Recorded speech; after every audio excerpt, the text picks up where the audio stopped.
Okay, we got that, ma'am. 10-4. Number for violence, cell number 3 in the night vision.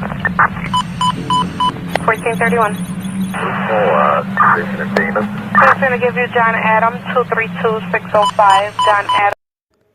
کر لو یقین میرے شیر تم اپنے خوابوں کی منزل پہ کڑے ہو، انہوں نے اس کا کندھا تپتپاتے ہوئے کہا تھا۔ بابا دعا کریے گا میں اپنے مقصد میں سرخرو رہوں جس کے لیے میں یہاں آیا ہوں۔ دعا کریے گا جب یہ مٹی مجھے پکارے میں اس کا قرض چکانے کے لیے تیار رہوں۔ دعا کریے گا جب مجھے دھرتی ماں پکارے میں اسی وقت اس کی پکار پہ لبیک کہوں۔ ان کے ہاتھ پکڑ کر چومتے اس نے ایک جذب سے کہا تھا، کیوں نہیں میرے شیر، میں ضرور دعا کروں گا، اللہ تمہیں بلکہ اس وطن کے ہر بیٹے کو اس کے مقصد میں سرخرو کرے۔ انہوں نے اس کا کندھا تپتپاتے ہوئے کہا تھا، چلو دیکھو 4 بجنے میں بس 10 منٹ رہتے ہیں اور 4 بجے اکیڈمی کے اندر ہونا ہے، اس لیے اجازت دو مجھے بھی۔ حبیب اللہ صاحب نے گھڑی پہ ایک نظر ڈالتے ہوئے کہا تھا، پھر اس سے مل کر وہاں سے چلے گئے، جبکہ اس نے ایک دفعہ پھر نظر اکیڈمی پر جمائی تھی۔ صاحب آپ ابھی تک یہاں کھڑے ہیں، آپ کے لیے کیا ہم کوئی اسپیشل انویٹیشن کارڈ لائیں؟ وہ بھی مزید دیکھتا کہ ایک آفیسر نے وہاں آ کر اونچی آواز میں کہا تو وہ بکلائے ہوئے اس کے ساتھ بسز کی طرف بڑھا تھا۔ بس میں بیٹھ کے اکیڈمی کے اندر جاتے وہ چمکتی آنکھوں سے ارد گرد دیکھ رہا تھا۔ جو خیالات وہ بند آنکھوں سے بنتا تھا وہ آج سچ ہو گئے تھے، انہیں کھلی آنکھوں سے دیکھ رہا تھا۔ پھر ساری کاغذی کارروائی کے بعد باری آئی تھی کٹنگ کی۔ ریان جس نے اپنے بال بہت محنت سے اتنے گھنے کیے تھے، انہیں تواتر سے نیچے گرتے دیکھ کر اسے صدمہ ہوا تھا، لیکن اگلی ہی پل اس نے خود سے یہ کہہ کر کوئی بات نہیں، کچھ پانی کے لیے کچھ کھونا پڑتا ہے، خود کو تسلی دی تھی۔ ساری چیزوں سے فارغ ہو کر وہ تکے انداز میں اپنے کمرے کی طرف بڑھ رہا تھا اور ساتھ یہ بھی سوچی جا رہا تھا کہ اس کا روم پارٹنر پتہ نہیں کیسا ہوگا۔ ہے یو رکو! ایک کرخت آواز پہ وہ اپنی سوچوں سے نکلا تھا اور سامنے کی طرف دیکھا تھا جہاں 2 کیڈٹ کھڑے اسے گور رہے تھے، جو شاید نہیں یقین اس سے سینئر تھے۔ می؟ ریان نے اپنے طرف انگلی اشارہ کرتے کہا۔ Yes you.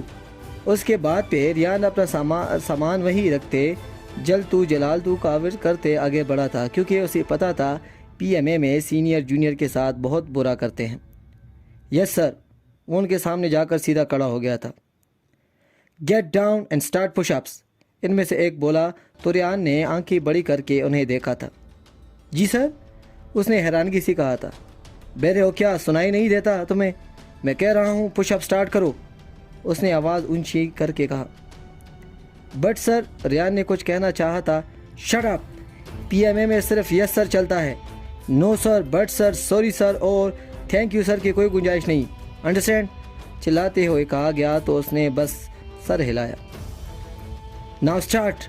اسے کہہ کر وہ دونوں آپس میں باتیں کرنا شروع ہو گئے، جبکہ اس نے دونوں کو بے بسی سے دیکھتے پش اپس کرنے شروع کیے تھے۔ اسے کافی دیر ہو گئی تھی پش اپس کرتے، لیکن نہ ہی ان دونوں کی باتیں ختم ہوئی تھی اور نہ ہی انہوں نے اسے رکنے کا کہا تھا۔ رب تو وہ باقاعدہ ہانپ گیا تھا۔ اسٹاپ! اس آواز کو سنتے وہ تیزی سے رکتے سیدھا کھڑا ہوا تھا۔ ویلکم ٹو پی ایم اے، مسکراتی آواز میں اسے کہتے وہ دونوں وہاں سے چلے گئے تو وہ بھی دانت پیستے دونوں کی پشت کو گورتے دل ہی دل میں ان میں کوس کر اپنا سامان اٹھا کر روم کی طرف بڑھ گیا۔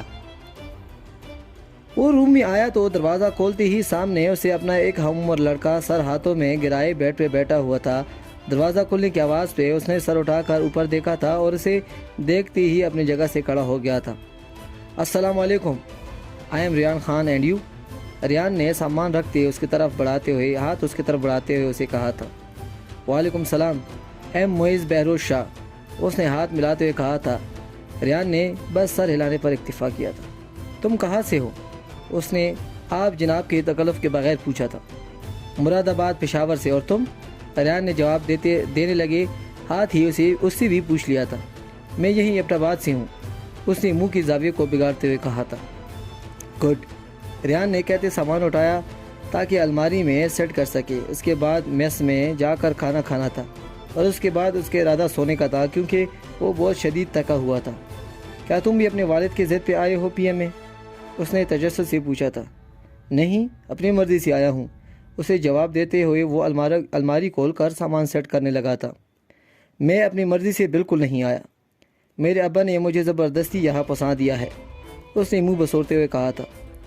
اچھا اب اپنی کہانی سنانا بند کر دو اور اپنا سامان سیٹ کرو، ابھی کوئی آ گیا چیکنگ کرنے تو تمہارے ساتھ میں بھی مارا جاؤں گا، اور میرا فی الحال ایسا کوئی ارادہ نہیں۔